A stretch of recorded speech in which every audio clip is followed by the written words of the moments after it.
Hi guys, आप सबका हमारे यूट्यूब चैनल तस्मय कैरियर एकेडमी पे स्वागत है। गाइस, आज जो हम आपको डिटेल देने जा रहे हैं वो देने जा रहे हैं बीपीएनएल रिक्रूटमेंट 2025 के नोटिफिकेशन के बारे में। बीपीएनएल यानी कि भारतीय पशुपालन निगम लिमिटेड ने इन्वेस्टमेंट ऑफिसर और ऑपरेशंस असिस्टेंट की 2152 वैकेंसीज के लिए अपना नोटिफिकेशन जारी किया है। अगर आप भी इन वैकेंसीज के लिए अप्लाई करना चाहते हैं तो गाइस ये वीडियो आपके लिए बहुत ज्यादा इंपॉर्टेंट है, क्योंकि इस वीडियो में हमने पूरा डिटेल में बताया है कि क्या मिनिमम क्वालिफिकेशन चाहिए, क्या आपका सिलेक्शन प्रोसेस रहेगा, लास्ट डेट अप्लाई करने की कब है और ऑनलाइन जाकर के कैसे आपको रजिस्ट्रेशन और फॉर्मेलिटीज पूरी करनी होगी। तो गाइस पूरा वीडियो देखेगा और साथ ही साथ में हमारे इस यूट्यूब चैनल को सब्सक्राइब कर लें, लाइक करें और ज्यादा से ज्यादा शेयर करें। तो गाइस सबसे पहले बात करते हैं इनकी ऑफिशियल वेबसाइट की। इनकी जो ऑफिशियल वेबसाइट है वो है www.bhartiyapashupalan.com, जहां पर जाकर के आपको रजिस्ट्रेशन और फॉर्मेलिटीज पूरी करनी होगी। रिक्रूटमेंट अथॉरिटी आपकी बीपीएनएल के थ्रू होगी, यानी कि भारतीय पशुपालन निगम लिमिटेड में होगी।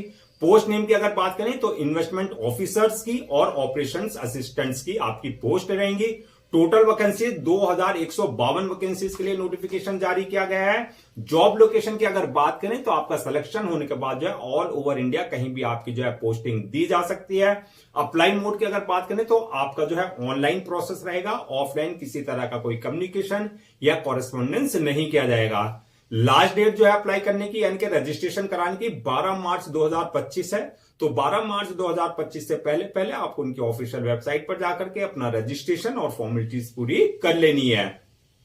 एग्जाम डेट की अगर बात करें तो यह एग्जाम डेट जो है आपको जो आपका रजिस्टर्ड ईमेल आईडी होगा, यानी कि जो आप ईमेल आईडी रजिस्टर्ड करेंगे उस पर जो है आपको एग्जाम डेट जो है इंटीमेट कर दी जाएगी। एडमिट कार्ड भी जो है आपको जो है आपकी ईमेल आईडी पर लिंक भेज दिया जाएगा, उससे जो है आप अपना एडमिट कार्ड जो है डाउनलोड कर सकते हैं। अब बात करते हैं एप्लीकेशन फीस की। तो एप्लीकेशन फीस की अगर बात करें तो सभी कैटेगरीज वालों के लिए, अगर आपने इन्वेस्टमेंट ऑफिसर्स की पोस्ट के लिए अप्लाई कर रहे हैं तो आपके लिए 944 रुपए एप्लीकेशन फीस है। अगर आप इन्वेस्टमेंट असिस्टेंट की पोस्ट के लिए अप्लाई कर रहे हैं तो आपके लिए 826 रुपए एप्लीकेशन फीस है। और अगर आप ऑपरेशंस असिस्टेंट की पोस्ट के लिए अप्लाई कर रहे हैं तो आपके लिए 708 रुपए एप्लीकेशन फीस रखी गई है। पेमेंट मोड की अगर बात करें तो पेमेंट मोड जो है आपका at the time of registration आप जो है अपने debit card, credit card, net banking, UPI वगैरह के थ्रू जो है अपने एप्लीकेशन फीस जो है अपना डिपॉजिट कर सकते हैं।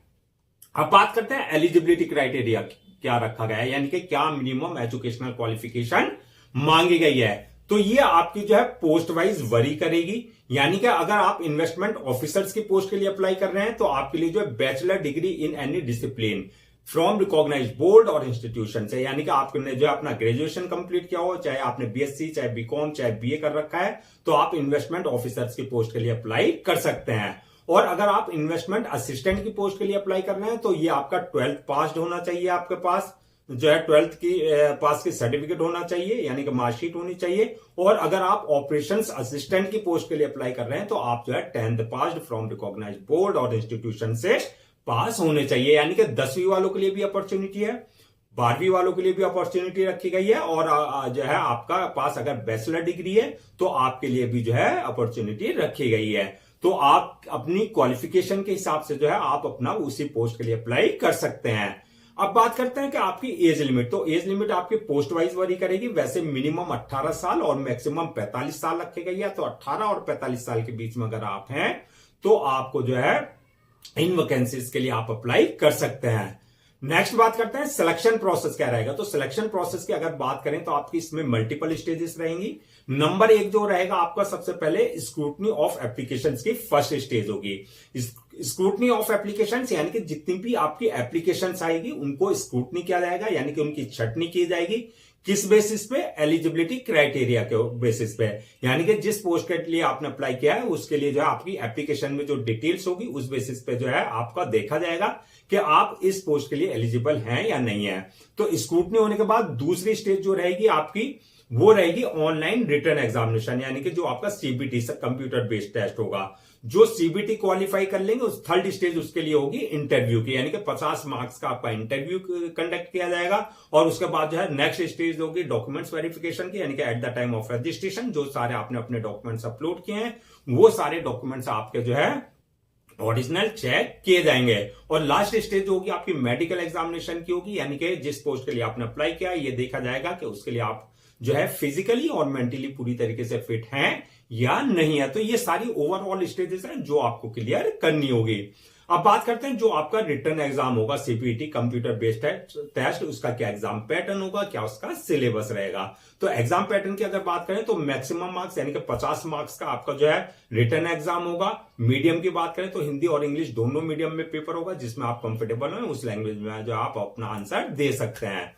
सिलेबस की अगर बात करें तो सिलेबस जो रहेगा आपका जो है टॉपिक जिनसे आपके क्वेश्चंस पूछे जाएंगे, आपके एग्रीकल्चर से रिलेटेड क्वेश्चंस होंगे, एनिमल हस्बेंड्री से रिलेटेड क्वेश्चंस होंगे, जीके यानी कि जनरल नॉलेज से रिलेटेड क्वेश्चन होंगे और रीजनिंग एबिलिटी से रिलेटेड आपके सारे क्वेश्चंस पूछे जाएंगे। फाइनल मेरिट लिस्ट जो बनेगी वो आपका जो रिटर्न एग्जाम है वो प्लस जो इंटरव्यू में आपने मार्क्स ऑब्टेन किए हैं उस बेसिस पे आपकी फाइनल मेरिट लिस्ट तैयार की जाएगी। अब बात कर लेते हैं सैलरी एंड अलाउंसेस की। तो सैलरी अलाउंसेस की अगर बात करें तो ये आपकी पोस्ट वाइज वरी करेगी। अगर आपने इन्वेस्टमेंट ऑफिसर्स की पोस्ट के लिए अप्लाई किया है तो आपके लिए जो है जो सैलरी रखी गई है वो 38,200 रखी गई है। इन्वेस्टमेंट असिस्टेंट की पोस्ट के लिए अगर आपने अप्लाई किया है तो आपके लिए 30,500 रुपए एप्लीकेशन वो रखी गई है सैलरी। और अगर आपने ऑपरेशन असिस्टेंट की पोस्ट के लिए अप्लाई किया तो आपके लिए 20,000 रुपए जो है सैलरी रखी गई है। अलाउंसेस की अगर बात करें तो एज पर नॉर्म्स आपको जो है प्रॉपर सारे जो है अलाउंसेस और अदर्स बेनिफिट्स दिए जाएंगे।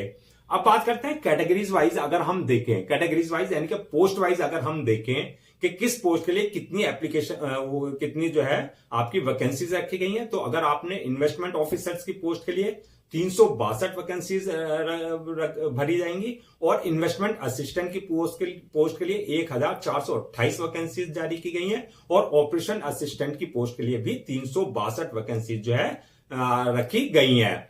अब बात करते हैं कि अप्लाई करने से पहले क्या क्या आपको सारे डॉक्यूमेंट्स अपने रेडी रखने हैं स्कैन कॉपी करा करके। तो जितने भी आपके एकेडमिक जो है सर्टिफिकेट्स हैं या आपके प्रोफेशनल सर्टिफिकेट्स हैं, चाहे आपने सेमेस्टर वाइज किया है चाहे आपने ईयर वाइज किया, वो सारे आपको सर्टिफिकेट अपने जो है रेडी रखने हैं स्कैन कॉपी करा करके। इसके अलावा जो है बर्थ सर्टिफिकेट यानी कि अगर आपकी 10th की मार्कशीट में डेट ऑफ बर्थ मेंशन नहीं है तो बर्थ सर्टिफिकेट आपके पास जो है कंसर्न अथॉरिटी से होना चाहिए। इसी तरीके से कास्ट सर्टिफिकेट यानी कि SC ST OBC वगैरह का अगर आप किसी तरह का कोई रिजर्वेशन ले रहे हैं तो आपके पास जो है कंसर्न अथॉरिटी से आपके पास जो है कास्ट सर्टिफिकेट होना चाहिए। डिसेबिलिटी सर्टिफिकेट यानी कि अगर आप किसी तरह का कोई डिसेबिलिटी का फिजिकल हैंडीकैप का अगर आप रिजर्वेशन ले रहे हैं तो वो आपके पास जो है कंसर्न अथॉरिटी से होना चाहिए। इसी तरीके से इनकम सर्टिफिकेट अगर आप EWS यानी कि इकोनॉमिकली वीकर सेक्शन का कोई रिजर्वेशन ले रहे हैं तो इनकम सर्टिफिकेट आपके पास जो है कंसर्न अथॉरिटी से आपके पास होना चाहिए। Domicile certificate, ID proof, address proof, passport size photo, signature वगैरह ये सारे डॉक्यूमेंट्स जो है आपको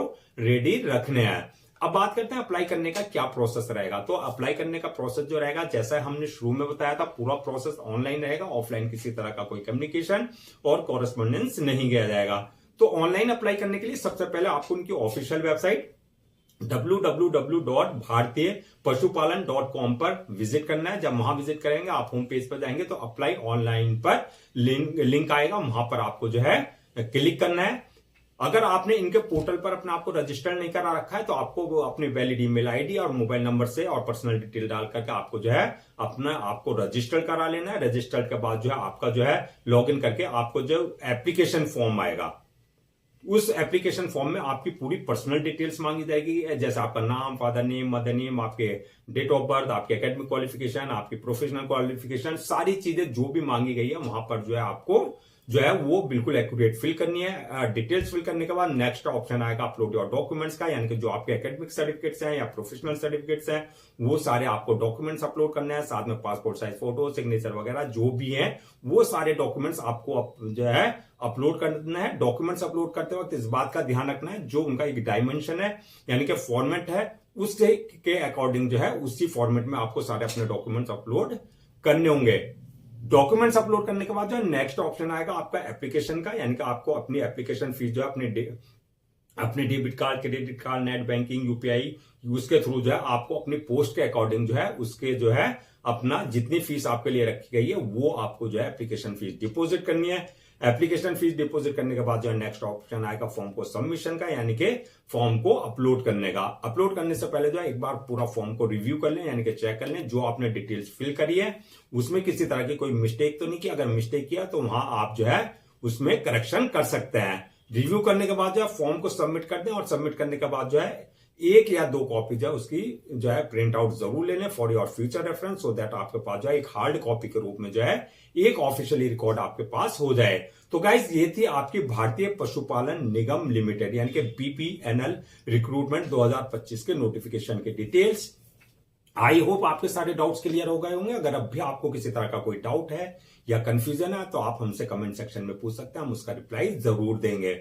मैं एक बार फिर से जो है आपको लास्ट डेट यानी कि रजिस्ट्रेशन की रिमाइंड करा देता हूं, 12 मार्च 2025 है। तो 12 मार्च 2025 से पहले पहले आपको उनकी ऑफिशियल वेबसाइट पर जाकर के अपना रजिस्ट्रेशन और फॉर्मेलिटीज पूरी कर लेनी है।